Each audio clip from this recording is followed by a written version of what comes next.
हाँ तो बंधुओं, आपके समस्त मैं कुमार कैसेट के माध्यम से और रूप बसंत नाटक पेश करता हूँ और उसे आप सुनेंगे। तो बंधुओं, पेश है ड्रामा रूप और बसंत, सौतेली माँ का अत्याचार और भाई भाई का प्यार, भाई भाई की दुश्मनी।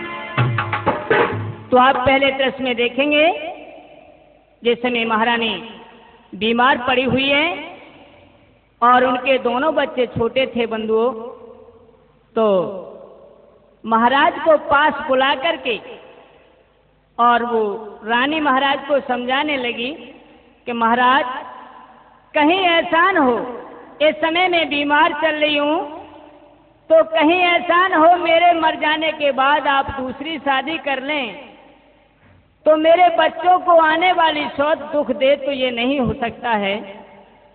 उस समय इतनी बात सुनकर के महाराज कहने लगे, रानी ये नहीं हो सकता है, ऐसी बात अपने जुबान पर न लाइए। महाराज मुझे विश्वास नहीं, क्यों कि मैं एक दृश्य देखती हूँ, उसे सुनो मैं बताती हूँ। तो रानी क्या कहने लगी, अरे एक चिड़ी के दो बच्चे थे महाराज, एक चिड़ी के दो बच्चे थे, सौती दूसरी ने मार दिए, मैं मर जाऊं तो मेरे बच्चों को मत ना दुख भर तार दिए, मत ना दुख भर तार दिए। एक चिड़ी के दो बच्चे थे,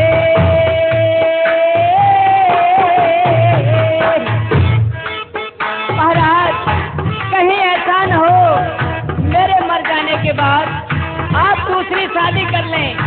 नहीं रानी, ये कभी नहीं हो सकता है।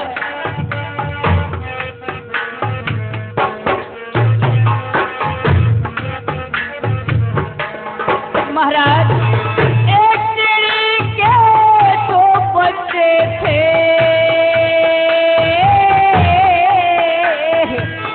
एक चिड़ी के दो बच्चे थे, सौती दूसरी ने मार दिए, मैं मर जाऊं तो मेरे बच्चों को मत ना दुख भर तार दिए, मत ना दुख भर तार दिए।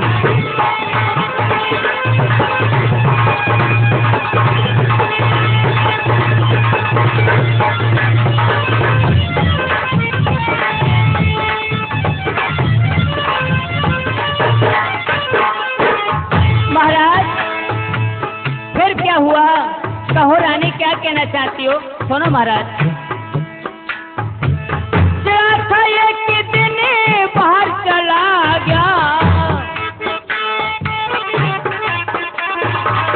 चला था एक दिन बाहर चला गया, मारे पीट धमका के ना, उस पापिन को दया न आई, तड़े पटकी दिए उठा के ना, तड़े पटकी दिए उठा के ना।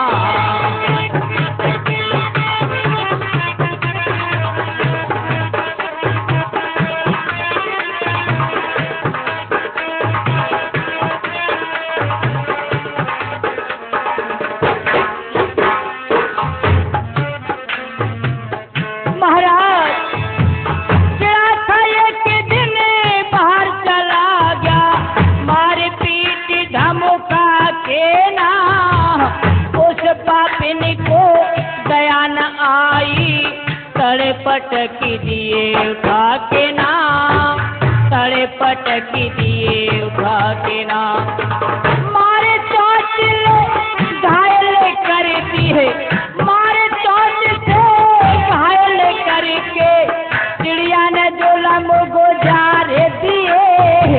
मैं मर जाऊं तो मेरे बच्चों को मत ना दुख भर तार दिए, मत ना दुख भर तार दिए। महाराज कहीं ऐसा हो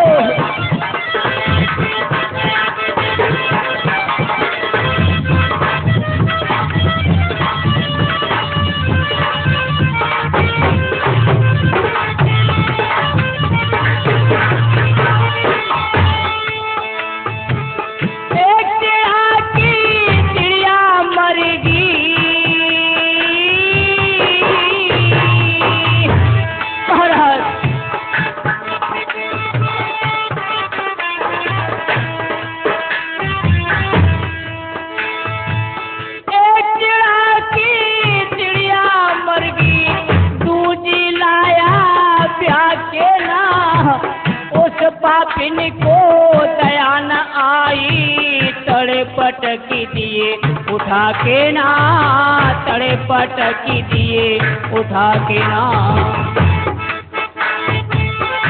महाराज यह मैं दृश्य रोजीना देखती रहती हूँ कि इस घोंसले में एक चिड़िया एक चिड़ा रहते थे, तो उसकी दो बच्चे थे। तो चिड़िया खत्म हो जाती है, चिड़ा दूसरी शादी कर लाता है। महाराज आने वाली सोच उन बच्चों को कितना दुख देती है, मेरे से नहीं देखा जाता है। और सुनो, अरे दो बेटे तेरे दिए राम ने,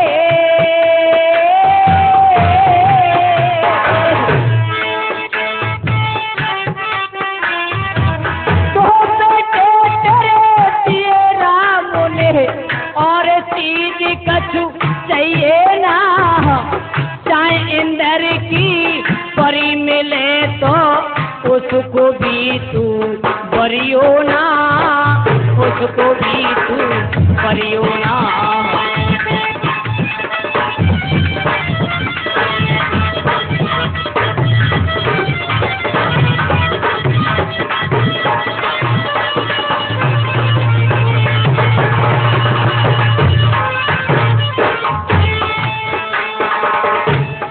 महाराज यह दृश्य मैं रोजीना देखती रहती हूँ, और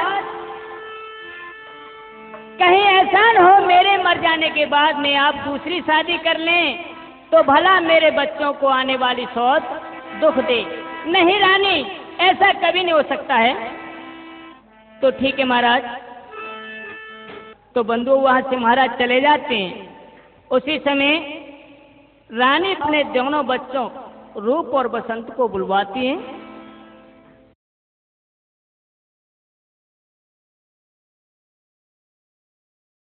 दोनों बच्चे दरबार में आ जाते हैं, कहने लगे, हे माँ हमें किस लिए बुलाया, क्या कारण है माँ?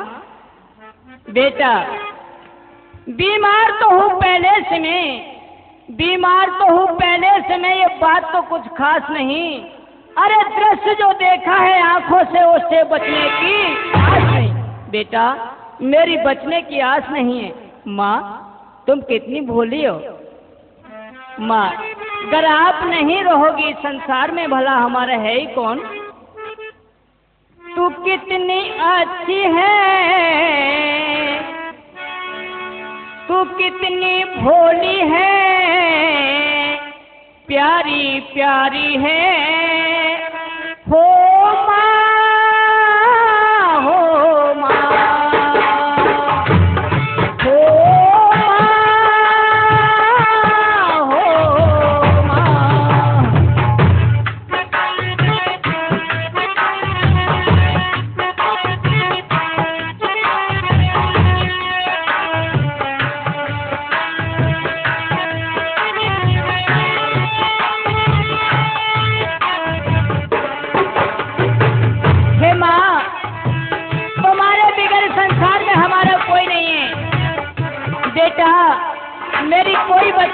आस नहीं, नहीं माँ। तू कितनी भोली है, तू कितनी भोली है, प्यारी प्यारी है, हो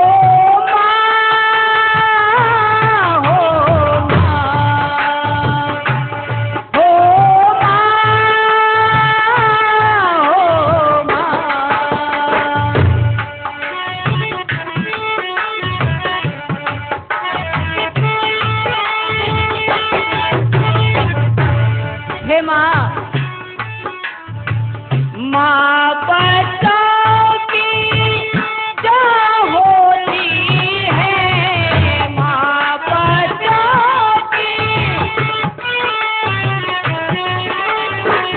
माँ बच्चों की जो होती है, वो होते हैं किस्मत वाले, उनकी माँ होती है।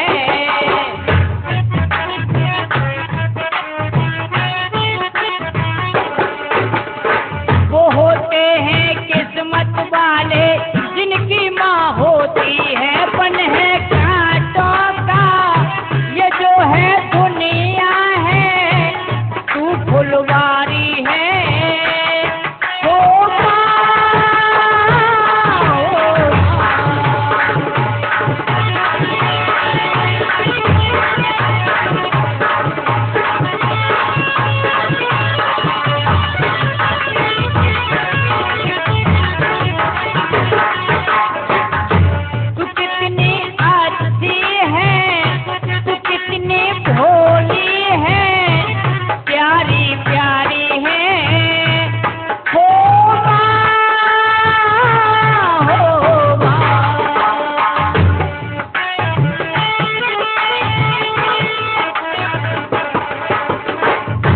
माँ, तुम्हारे बगैर कोई नहीं है, तुम्हें ये बात शोभा नहीं देता है।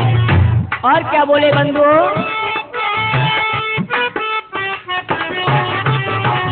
कोई नहीं माँ दुख सुख साथी, कोई नहीं माँ,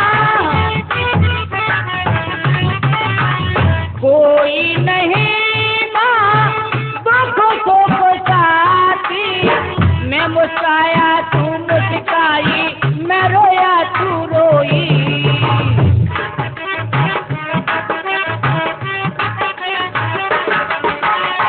मैं मुस्काया तू मुस्काई, मैं रोया तू रोई।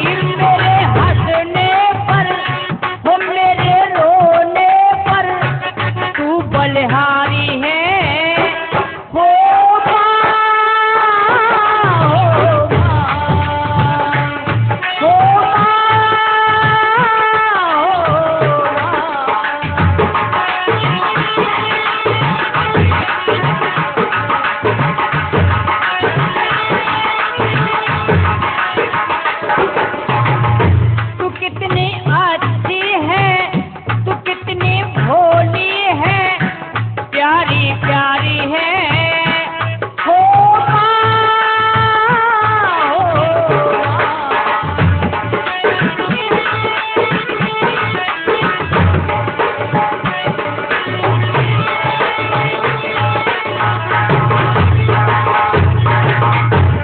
बेटा, मेरी कोई बचने की आस नहीं है। नहीं माँ, बेटा रूप और बसंत, हाँ माँ, अपने चाचा जी को मेरे पास बुलाइए।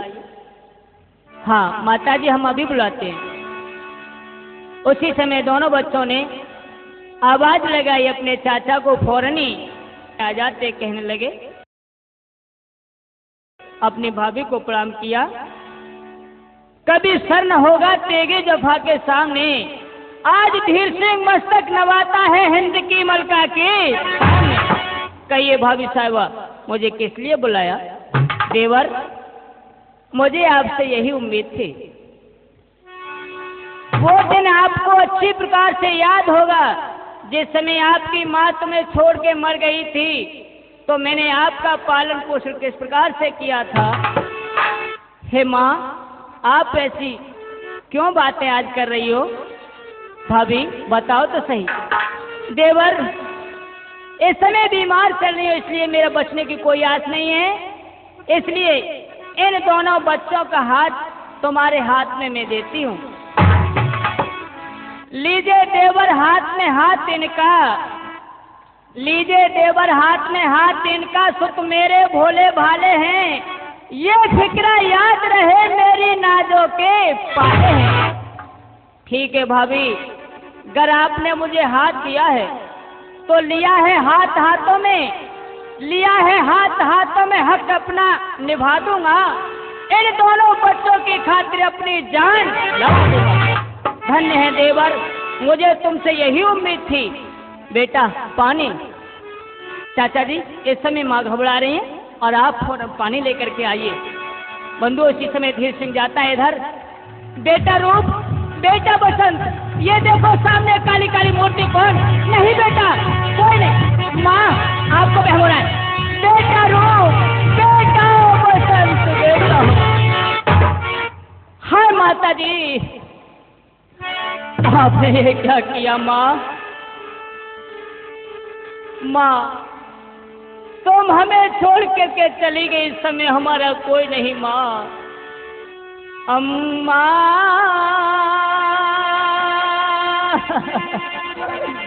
अम्मा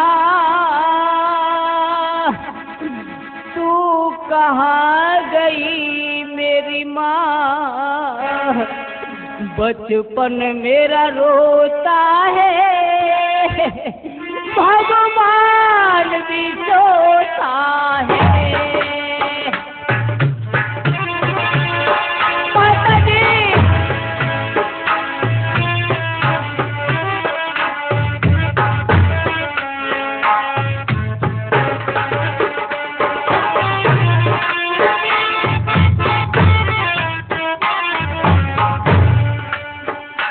अम्मा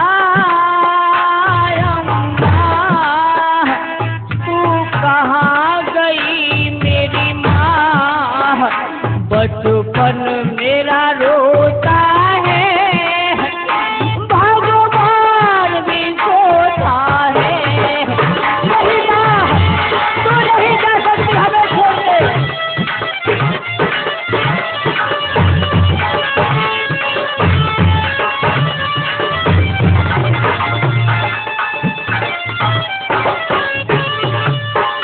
माँ तुम कहाँ हो माँ?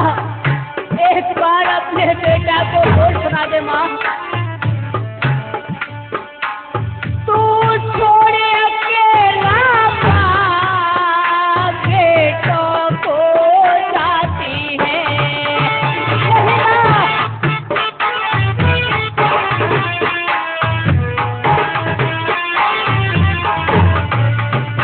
तू छोड़े अकेला बेटों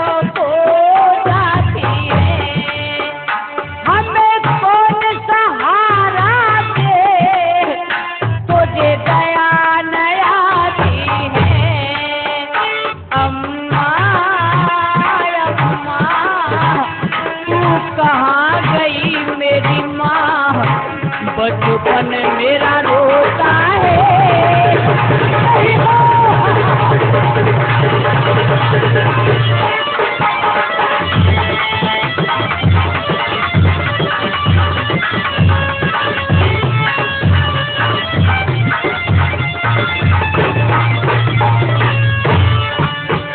हे माँ, भला हमारा कौन है? अच्छा न किया माँ,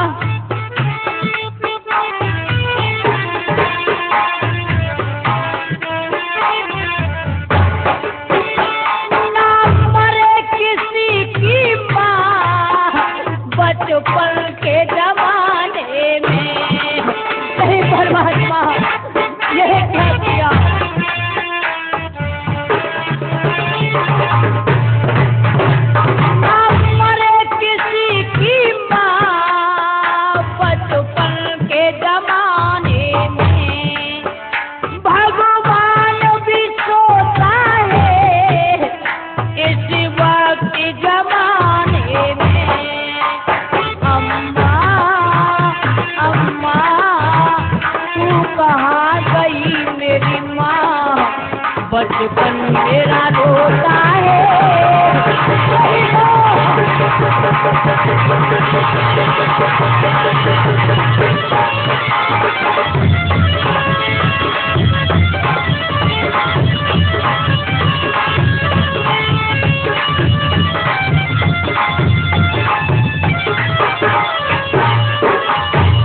अच्छा जी, आपने ये क्या किया? भैया रूप, भैया वसंत, अम्मा अम्मा तू कहाँ गई मेरी माँ? बचपन मेरा रोता है, भगवान भी सोता है। अम्मा, भैया वसंत, भैया रूप।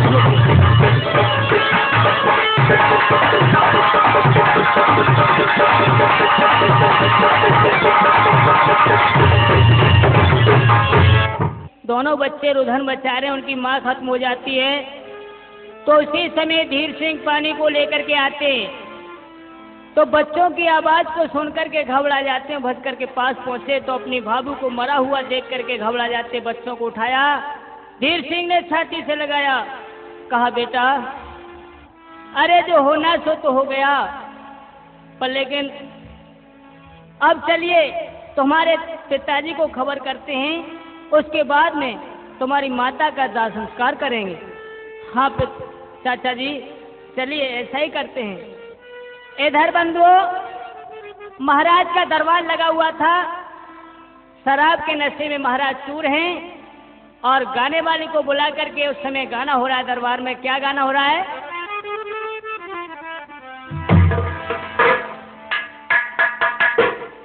उसी समय कहने लगी, अरे तारे गिन गिन के, अरे तारे गिन गिन के राजा रात कटती है। वो तारे गिन गिन के,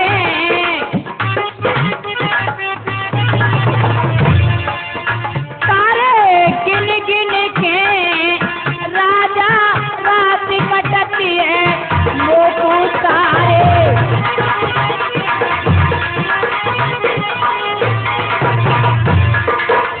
और कहने लगे महाराज सुनिए, अरे पल पल याद श्याम की आती, हाँ पल पल याद श्याम की आती, कर कर ख्याल फटी जाए छाती, कर कर ख्याल फटी जाए छाती। पाती पढ़ पढ़ के, अरे पाती पढ़ पढ़ के राजा रात कटती है।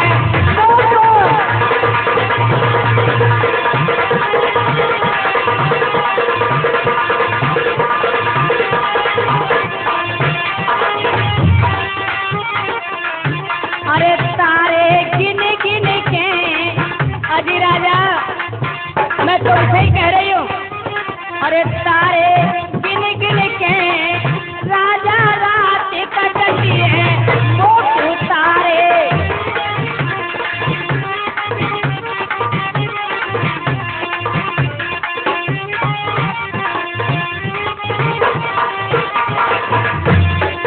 और क्या कहने लगी सुनो महाराज, अरे प्रीत करी कछु कसर न राखी, हाँ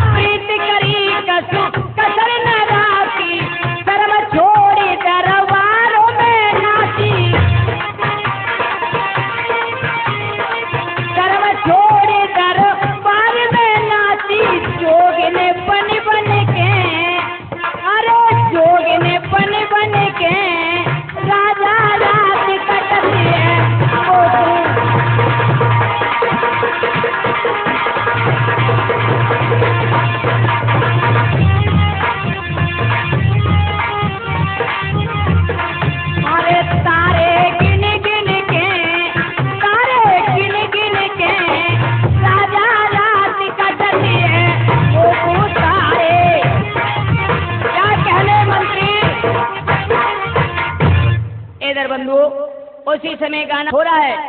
उसी समय दरबार में पहुंचा धीर सिंह। धीर सिंह को देख करके महाराज चौंक जाते, कहने लगे अचानक धीर सिंह का कैसे आना हुआ। धीर सिंह ने कहा भैया प्रणाम, खुश रहो, कैसे आना हुआ।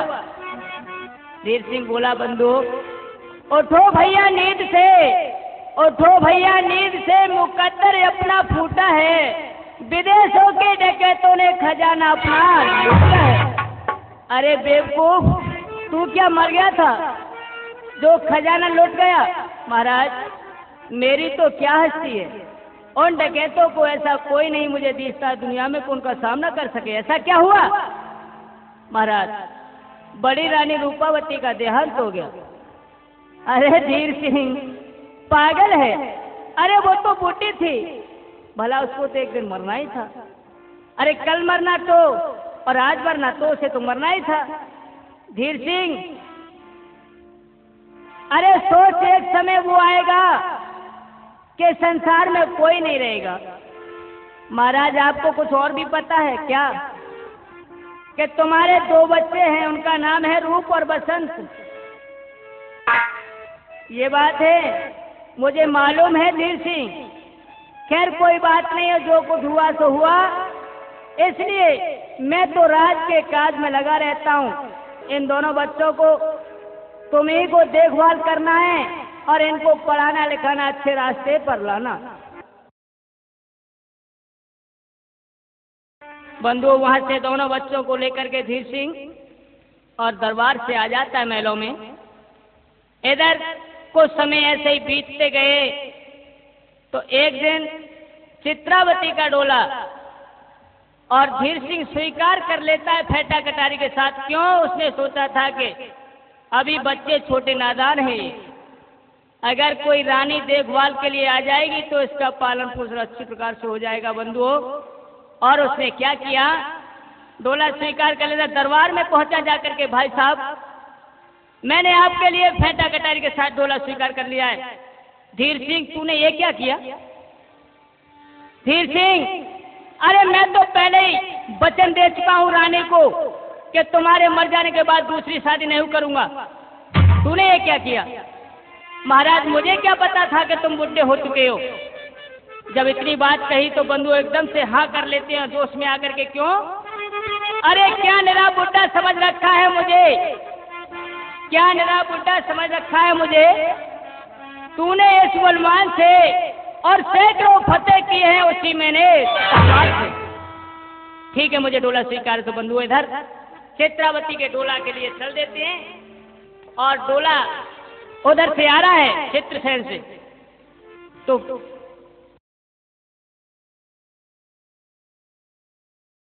तो बंधुओं जब डोला महलों के सामने आ जाता है, महाराज ने कहा कि रानी महलों से नीचे कदम दीजिए और इस डोला से नीचे उतर के महलों में प्रवेश हो। तो उसी समय रानी कहने लगी महाराज पहले मेरी एक फरियाद है उसे सुनो। तो क्या बोलिए। और ये कदम ने इस घर में रखो और ये सुनो चाहे हर चंद और सौत पास रहना पिया जी, देखो मुझको नहीं तो पसंद।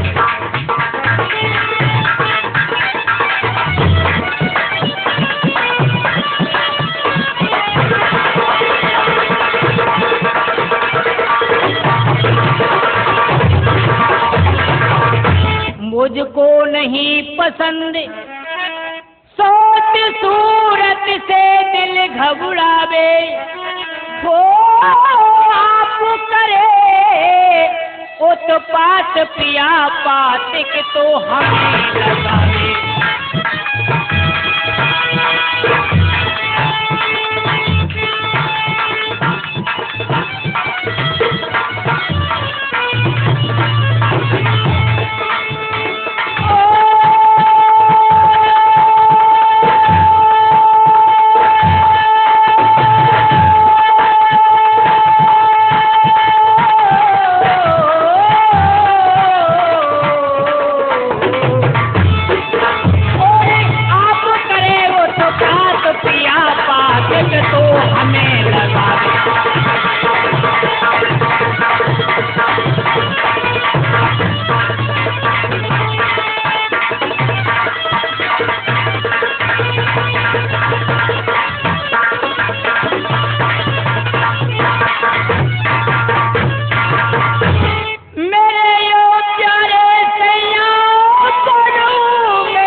अरज दासी की सुन लीजिए और ये कलेजा महल इस दासी को बनवा दीजिए। महाराज, अरे स्वच्छ सूरज से मुझे वैसे भी डर लगता है, भला इस महलों में मैं नहीं जाऊंगी। महारानी जी, जिसे आप स्वच्छ समझे हो, अरे भला वो तो पहले ही राम की प्यारी हो चुकी। ना ना ना महाराज, भला इस स्वच्छ इसी घर में तो मरी है। अरे मुझे भूतनियों से बहुत डर लगता है, इसलिए महाराज दूसरे महल चाहिए। ठीक है,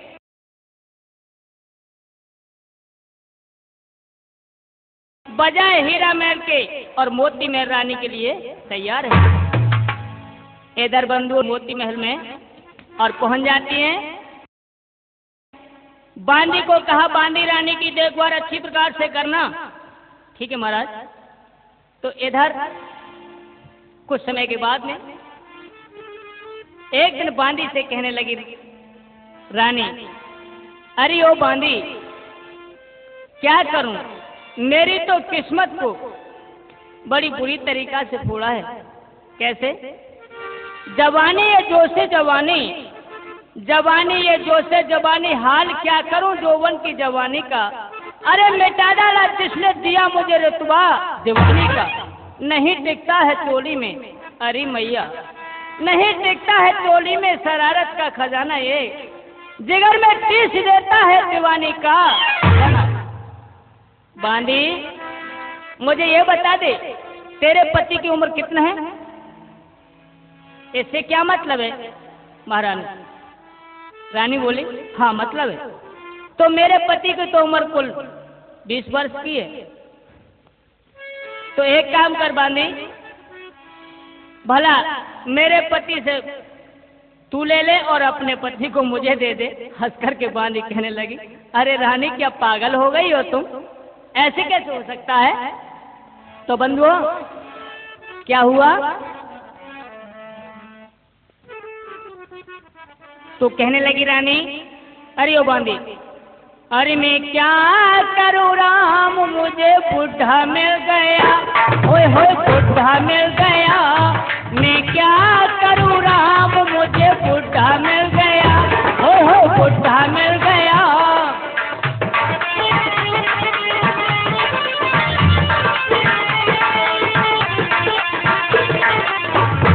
मैं क्या करूँ राम, मुझे बुढ़ा मिल गया, होए होए बुढ़ा मिल गया।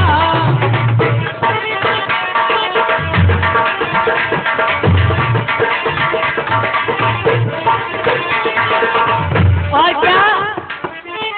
अरे ओ बांदी, जरा गौर से सुनो। कहो कहो महारानी जी। मैं बुढ़िया हसीन, मेरी मोरनी सी चाल है,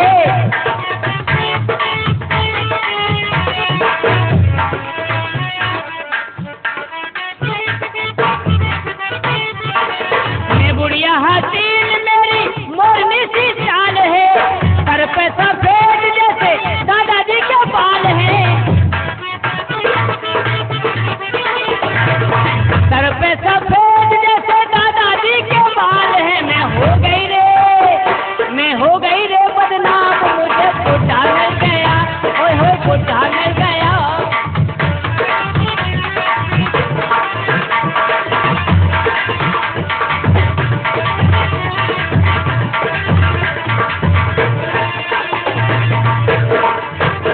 मैं क्या करूँ राम, मुझे बुढ़ा मिल गया, होए होए बुढ़ा मिल गया।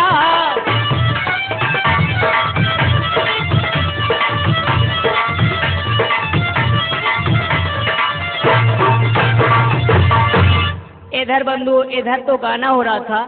इधर महाराज कुछ समय के बाद में इधर दोनों बच्चे जब जवान हो जाते हैं, तो उसी समय महाराज ने कहा, बेटा रूप के, हाँ चलो आज हम तुम्हारी मौसी से तुम्हारा परिचय करा के लाएंगे। तुम्हारी नई मौसी आई, क्यों नहीं पिताजी, हम आवाज चलेंगे। जाकर के बंधु महलों में पहुंचे तो महाराज को दरवाजे से खांसी आ जाती, क्योंकि बुढ़े थे। उसी समय पलंग से खड़ी हो गई रानी और कहा, बेटा रूप, ये तुम्हारी मौसी ने, प्रणाम करो। उसी समय रूप ने प्रणाम किया तो मौसी का उत्तर क्या था? खुश रहो रूप कुमार, हजार हजार शुक्र हो जो कि परमात्मा ने ऐसा मौका दिखाया। बंधु, इधर बच्चे पढ़ने के लिए जा रहे थे। उन्होंने कहा बेटा चलो स्कूल के लिए, तुम्हारे पढ़ने के लिए दूर हो जाएगी। इतना वहां से चले आते हैं, इधर रानी को उसी दिन से कांटा छुप जाता है। तो एक दिन का क्या जिक्र है बंधुओं, क्या कहूं मैं ज्यादा। इधर दोनों बच्चे गेंद खेल रहे थे। तो जब गेंद खेलने के लिए गए थे तो धीर सिंह ने मना किया था कि बेटा बसंत, बेटा रूप के हाथ चाचा जी, अरे जो नए महल बने तुम्हारी मौसी जी आई है वहां गेंद मत खेलना, और तुम दूसरी जगह चाहे कहीं भी खेलना पर, लेकिन उसमें एक जोड़ीदार ने उनसे जिद किया और कहा उसी जगह पे खेलेंगे, नहीं तो हम गेंद को आज खेलेंगे नहीं। बंधुओं, उन्हीं महलों के सामने गेंद खेल रहे हैं दोनों बच्चे। तो बसंत के हाथों से मौसी जी के महलों में गेंद चली जाती है। तो इधर में जब उसका जोड़ीदार हट पड़ जाता है, कहने लगा अगर गेंद लूंगा तो मैं उसी को, नहीं तो मैं इसी समय प्राणों को त्याग दूंगा। तो उसी समय कहने लगा ठहरो भैया, मैं गेंद को लेने अवश्य जाता हूं। तो चल दिया तो सामने से चीख हुई। बसंत ने हाथ पकड़ करके कहा भैया ठहरो। क्या बात है, छींक सामने की बुरी, छींक सामने की बुरी कभी न खाली जाए, कोई कलंक से भेटिया जान निकाली। भैया आप इस समय मौसी के महलों में न जाओ, मुझे तो मालूम होता है कि खतरा है। अरे भैया बसंत, किसी बात की चिंता मत करे, मैं गेंद लेकर के अभी आता हूं। और बंधु वहां से रूप चल दिया।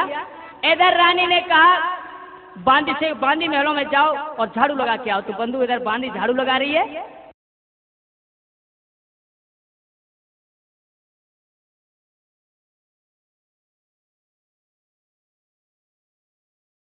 और गाना क्या गा रही है, अरे मेरी मन की बत्तियां खो जाने रे, मेरे मन की बत्तियां खो जाने,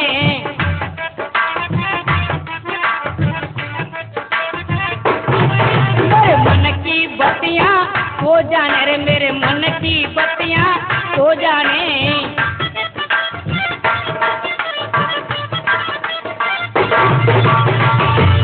और कहने लगी मेरे पिया चले गए नाटक में, मैं ठाड़ी देखूं फाटक में,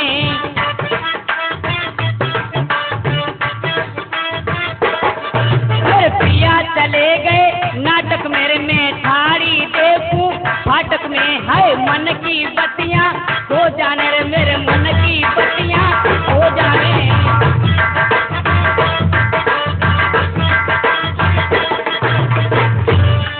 और क्या हुआ, मेरे पिया चले गए भट्टा पर, मैं ठाड़ी देखूं अट्टा पे,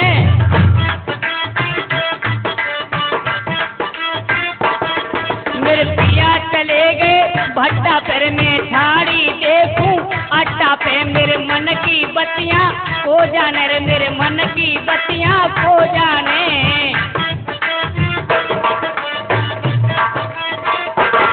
मेरे मन की बत्तियां खो जाने रे, मेरे मन की बत्तियां खो जाने।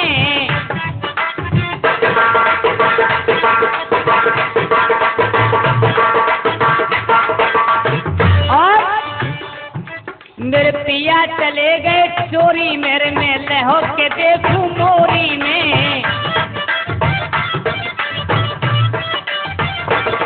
मेरे पिया चले गए चोरी में, मैं लहो के देखूं मोरी, मेरे मन की बत्तियां खो जाने रे, मेरे मन की बत्तियां खो जाने।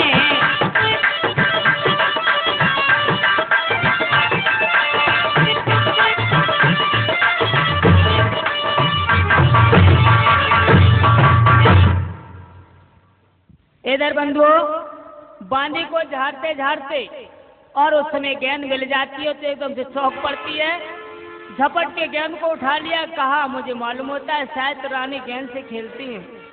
उसी समय भज करके रानी के पास पहुंची, महारानी जी सुनो क्या है, आप क्या गेंद से खेलती हो? अरे ओ दासी क्यों, देखो ये गेंद मुझे मिली है, अरे इधर लाओ। उसी समय हाथ में गेंद लिया तो बंधुओं इस पे नाम लिखा था रूप कुमार। उस नाम को बात करके मोहित हो जाती रानी कहने लगी, अरे ओ बांदी, जब ये गेंद इतनी सुंदर है तो इसके खेलने वाला कितना सुंदर होगा। एक काम कर दे, इसको तू लाएगी बुला के। महारानी आप ये क्या कहती हो? अरे ये तो आपका सौत का लड़का है। हट बोरी दासी, ऐसे झूठे रास्ते पे मुझे न ला। अब तो तू मैं कहती हूँ उस काम को कर दे। क्या? एक बार इससे मिला दे, मैं तेरा एहसान न भूलूंगी। महारानी जी मुझसे काम ये हरगिज नहीं होगा। तो मैं देखती हूँ तू कैसे काम नहीं करती है। उसी समय महारानी ने कोड़ा उठाया और क्या कहा, अरे जाती ना छिनार, अरे जाती ना छिनार, लाती ना उस गुल हजारे को, जाती ना छिनार।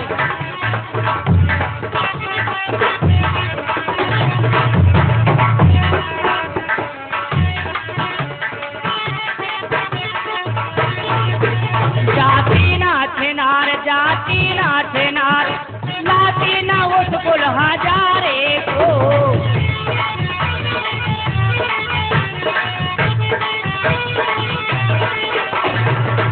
उसी समय बंधुओं, महारानी ने जोश में आकर के 5-7 कोड़े दिए रानी में।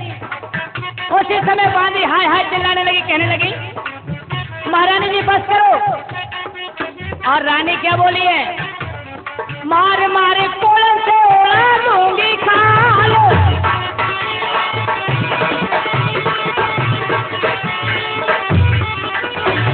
मार मार कोड़े से उड़ा दूंगी खाल, उड़ा दूंगी खाल हो, उड़ा दूंगी खाल। जाती ना छिनार, जाती ना छिनार, लाती ना उस गुल हजारे को।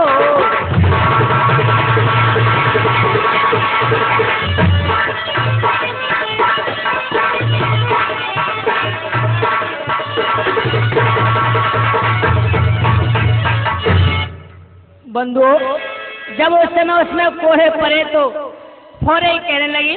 और रानी ने कहा, अगर बांदी देख ये मेरा काम जब बन जाएगा तो मैं तुझे 9 लाख का हार इनाम में दूंगी।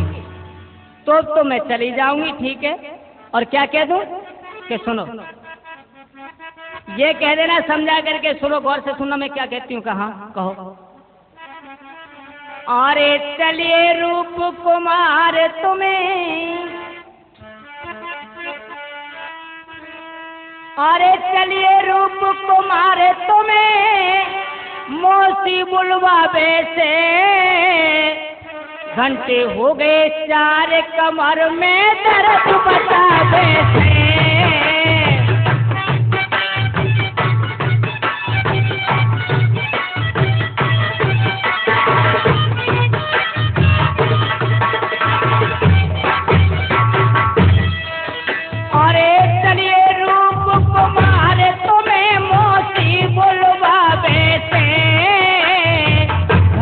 हो गए 4 कमर में दर्द बतावे से।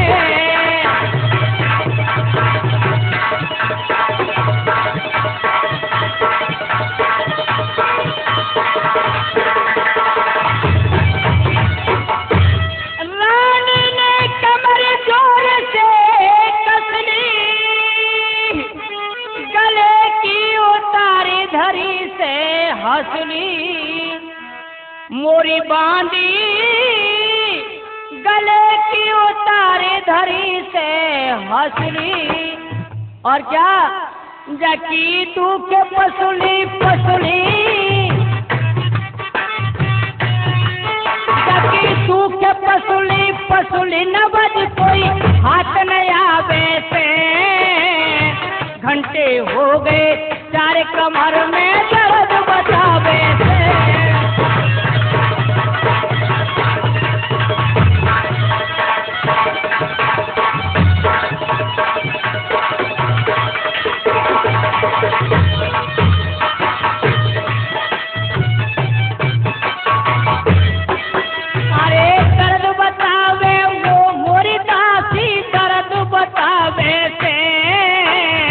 घंटे हो गए 4 कमर में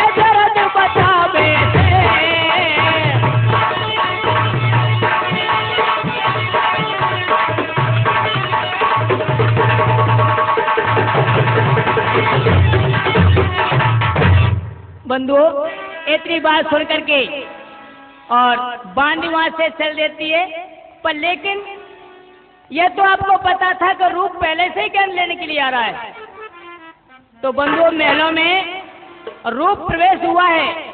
इधर में सेज सजी हुई है और रानी आराम कर रही थी। उसी समय महलों में प्रवेश हुआ, जाकर के क्या कहता है, और माता जी के चरण में और ये है मेरा प्रणाम, और आया तेरे महल मेरी माँ एक जरूर।